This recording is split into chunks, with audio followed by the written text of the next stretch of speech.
the Portland Trailblazers, I mean, I know me and Jack and I don't know if Jack you did, but I know we had high expectations for the Blazers coming into the year as we had them as high as a third seed. I mean, they're not playing bad right now, but what they're bad in right now is their defense. They're 25th in opponents points per game.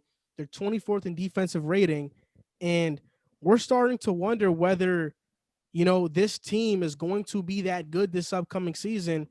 And to be honest, I feel like the problem with them, of course, is not their offense. They're one of the best and most electric offenses in the NBA. But I think the idea of Robert Covington is better than the player. And I say that when you think about Robert Covington, the casual fan thinks that he's a really great defender, elite level defender, um, and he's this pest. He can shut people down, but that's not the case. They also think that he's a knockdown shooter, but that's not the case. I mean, last year when he went to Houston, I'm a Houston Rockets fan. So when I watched the Rockets in the regular season and throughout the playoffs, Robert Covington is not a good on-ball defender. And Portland Trailblazers fans are starting to realize that right now. He cannot guard faster players. He gets blown by guards a lot of the time. I saw that in the playoffs. He couldn't even guard Dennis Schroeder for a minute. And they actually, like, Robert Covington gets targeted on defense. He's a great off-ball defender. He's a team defender. There's nothing wrong with that. But in terms of being that defensive stopper that he's had the reputation of having, he's not that player. And right now he's shooting 32% from three. So he's not knocking down threes at an average clip. And Derrick Jones Jr., he's a good defender, but he's knocking down threes at a 28% clip. So I think right now these two guys are holding them back, and they're making me question whether the Portland Trailblazers are actually as good as I thought they were going to be. I still think they're missing that one more piece because I don't think Covington nor Derrick Jones Jr. are consistent enough to be that. Yeah, I agree with you. And I'll say, I'll be the first one to admit it. I said that they were going to be a top 3 seed this year. I thought that they had brought in some good talent. You hit on it. I think the biggest problem has been, well, I don't think it's obviously been the defense. Robert Covington and Derrick Jones Jr., essentially they do the same thing. So having them next to each other at the 3 and the 4, not shooting the ball efficiently, is really hurting them. And what's hurting them even more is what they're doing off the bench. And this is where I start to question Terry Stotts, who I have been on record saying is a great head coach, but some of his decisions this year have been questionable at best. And you look at their top 2 guys off the bench, it's Carmelo Anthony and Enes Kanter. Both of them great offensive players, but they're 2 of the worst defensive players in the league.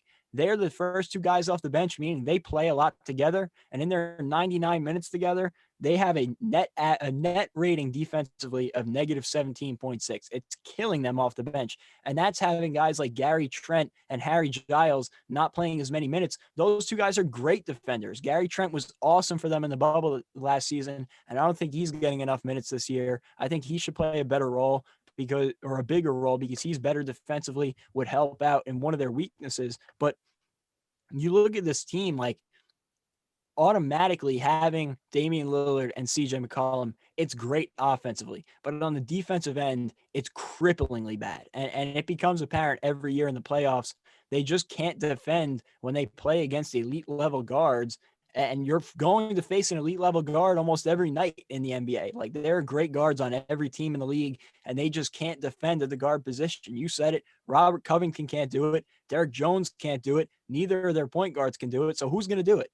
It was Gary Trent for some points in the bubble last year, but he's not starting. He's only getting about 20 minutes a game. So where's that defense going to come from? I don't see where the troops are coming from to help him out either. I know Damian Lillard supposedly had thrown the name of Draymond Green in the hat, but even if they went out and traded for Draymond Green, which would never happen, how much is that going to help? You're just adding essentially maybe more versatile, but a similar player to Robert Covington and Derrick Jones.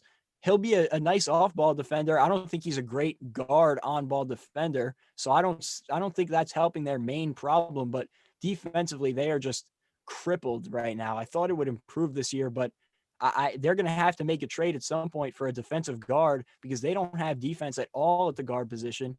And stacking Derrick Jones and Robert Covington in the starting group, I would rather start Carmelo with the 3 and start one of Covington and Derrick Jones Jr. at the 4 and have one of those guys coming off the bench stagger your terrible defenders coming off the bench, and maybe it'll help out somewhat. But the rotations have been questionable. And honestly, who's going to come and save the day? Nasir Little, he's been terrible in the time that we've seen him. So I just don't know where the help is going to come defensively. This is a team, and this is a team we were really high on in the offseason. We were talking about this team could possibly be a top 3-4 team in the West. We talking about this team could possibly make a WCF run. And they're sitting at 4-4 right now as Dame.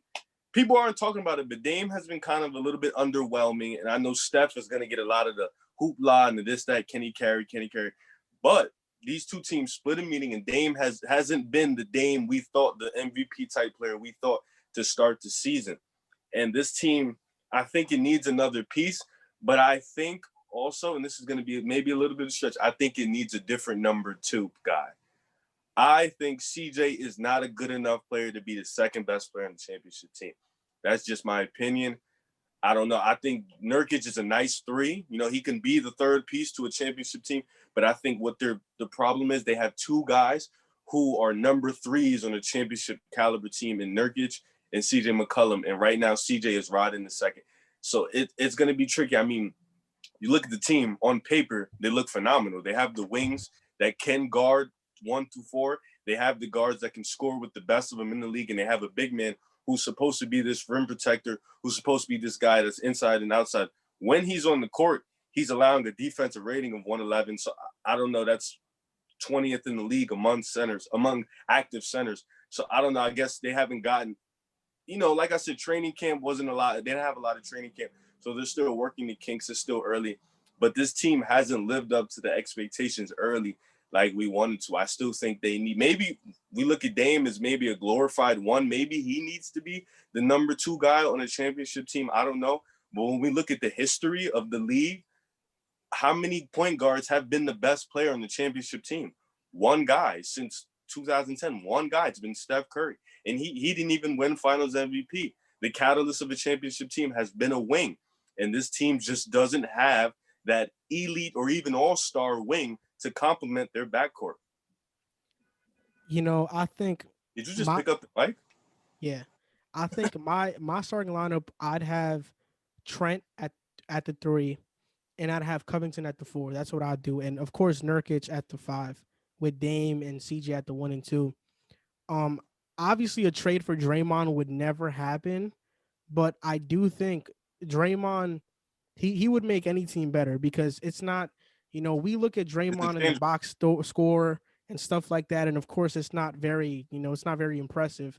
But what's great about him is that he just knows how to put guys in position, pause.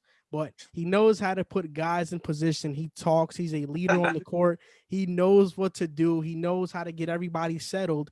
And that's something that Covington and these other guys aren't really. They're not as vocal. Draymond's always going to be the most vocal guy on the court. And we've seen, of course, Golden State is playing better because Steph has been going off. But I think Golden State isn't playing better because Draymond came back.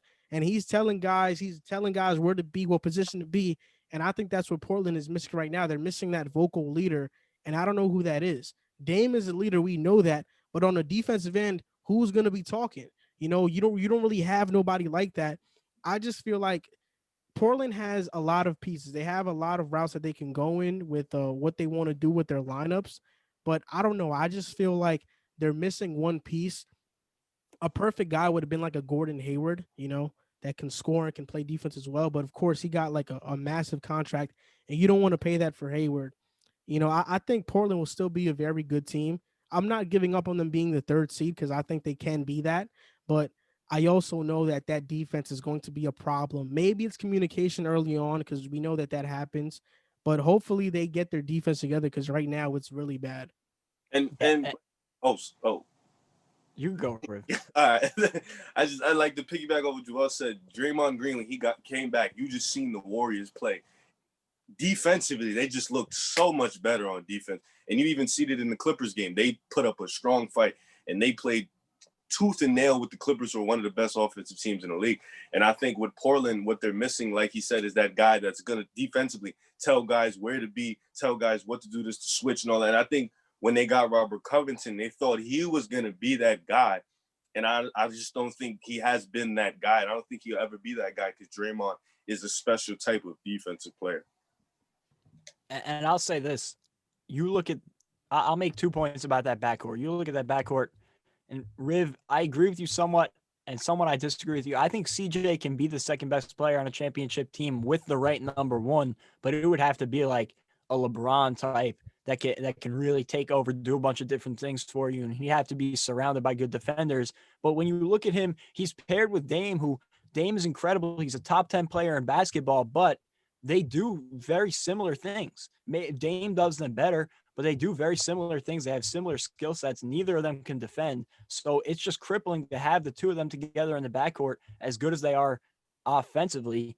And I wouldn't put a trade of CJ McCollum outside of the realm of possibility, because you're looking at this Trailblazer team, and even if they do turn it around, I think they can still be a top 4, top 3 seed in the Western Conference, just because the regular season, you have a lot of talent, you'll win a bunch of games, they'll work it out. But come playoff time, what are they going to do? Who do they compete with in the Western Conference? Like, when it comes down to it, they're not going to beat the Lakers. They're not going to beat the Clippers. How are they going to guard the Suns with Devin Booker and Chris Paul? Like, there's just so many matchups that don't make any sense for them. So I personally think maybe trading CJ McCollum might be the best option for somebody that can play a little bit more defense at the guard spot. And the other point that I want to make is I love Damian Lillard. He's an incredible player. I just said he's a top 10 player in basketball. But when you look at the point guard position, Steph Curry, Kyrie Irving, Russell Westbrook are 3 other guys that I would put in that top 4 right now at the point guard position. The 3 of them are always held to a higher standard than Damian Lillard is. Year after year, we've seen the Trailblazers fall short in the playoffs, and he never gets criticized the way a Steph Curry, a Kyrie, or a Russell Westbrook does. And I just think it's interesting. I want to know what you guys think about that. Why are we not criticizing Damian Lillard as much as we criticize other point guards in the league? It's easy. That's an easy answer. And I actually tweeted that last year during his run. I talked about it a lot. It's because people love Dame. And this is the fact about Dame. Dame is good enough to get praised, but he's not great enough to get criticized, if that makes sense. The same reason why we love Devin Booker. Who knocks Devin Booker for not making the playoffs? Nobody really cares. We just say he's a great player, but he's not that great of a player where we're like, oh, he's a bum. He sucks because he can't lead a team to the playoffs. Dame is in that he's in a good standing because James Harden, he's great enough to where if he doesn't get out the second round, it's a failed season. Russell Westbrook, if he's not amazing every single night, he's a failure. Same thing with Curry. Dame, people love Dame. That's just the bottom line. He's great in the media. He interacts with fans all the time. So people love Dame, and he's just not great enough to really get criticized like that on a consistent basis. I mean, Westbrook has been an MVP. Curry has been an MVP. Harden has been an MVP. So they get held to a higher standard. They get held to this standard because they're this player. Dame is like this player, so that's why we don't hold them to that standard. I think it's a little bit of part of what he said. I mean, I don't know, because the media is trying to push this Dame is better than Steph narrative. So that's like something they've been trying to push for a year or two now. But like Joel said, it isn't for Harden. I can agree. He's not as likable as Dame. So and he's an MVP. Westbrook is really not as likable as Dame. But with the Steph thing, Steph interacts with the media. He's probably just as likable as Dame. I think with Steph, for example, Dame, you see a guy who's one of the best players in a first round series and then just falls off as soon as he leaves the first round. Whereas for Steph, he looks great in the first 3. And then in the finals, he looks a little troubled. I think with Dame is just because he's a small town hero. He's rocked with that team forever. He shows his loyalty to that team forever. So people look at him in a Dirk aspect. Like, we're not going to criticize him because he's a great player. We love Dame. He doesn't look bad he doesn't say anything bad to the media. He's a cool guy. So we're not going to really throw all this dirt on him because in the end, he's just going to play hard. He's going to play for his city. So I think that really what it is. But to go back to one of your points, you said Dame and CJ backcourt, they do the same things. And I think with that, with point guards that don't play defense or with point guards who are poor defensively, like Steph Curry, Kyrie, Westbrook, Dame, let's say those four, right? You need a guy that's going to complement you on that right hit. Steph Curry is probably the only guy who was blessed because they both came in and got drafted and they both grew together with Klay Thompson. Two guys who complement each other. All right, I know you're going to guard that best player because you lock up, and I'm going to be able to play, make, and create the offense, and we're just going to gel with each other. Westbrook never really had that because him and Harden, not saying Harden's a bad friend, he just, on a consistent night, he's not going to play that elite defense. And then he had Andre Roberson, but he's horrible offensively. So and then with Kyrie, he played with LeBron, and then in Boston, he played with Marcus Smart, but it just didn't gel right. So now he has a team. So I think with point guards, they always like in this league now, this is not the 80s where you had Magic, Isaiah Thomas leading you. No, you need a wing. And with point guards now, you need that complementary wing that's going to do it all for you because you just don't have the physical attributes or the energy to do all that extra stuff. If that makes sense. Just to finish this segment off, Dirk got heavily criticized before he won that championship. He was heavily criticized. He lost to the We Believe Warriors team when he was the first seed and they were the 8th seed. I don't remember him getting too much doubt. He got heavily criticized. And this is what I'm going to say. The reason why people don't like Steph, and this is the reason, is because he always had the better team. That's it. That's really all it is. Not only did he have the better team in 2016 and 2016 mostly, not 2015, but in 2017 and 2018, we know now that everybody kind of doesn't like Kevin Durant because they stacked the deck. And the same thing is said for Curry. It's like Curry had these underwhelming playoffs in 2018 against the Rockets. He was bad in that playoff series when they went to 7. Yeah. But the reason why people don't like Steph is because he got bailed out by Durant. Because whenever Curry was not playing that well, it didn't really matter because he got bailed out. But and they won. But when it's Dame, when it's these guys like Harden, they have to play well every single night because they're not getting bailed out by a top player. The only reason people don't like Steph is because he's always had one of the best teams. And, no team like Harden, Dame, even Westbrook, we know they've never had the best team.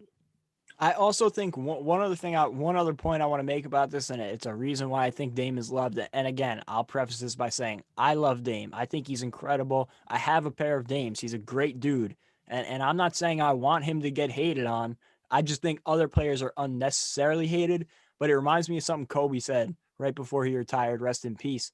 But he said, I want you to hate me because that means that I'm beating you. That means I'm killing you inside. You hate me because I'm better than you and I'm going to take you down. And that's just something that Dame hasn't really done. He's been that lovable loser because he's been so loyal to Portland, and that's awesome. And I give him credit for that in a league where everybody's moving around.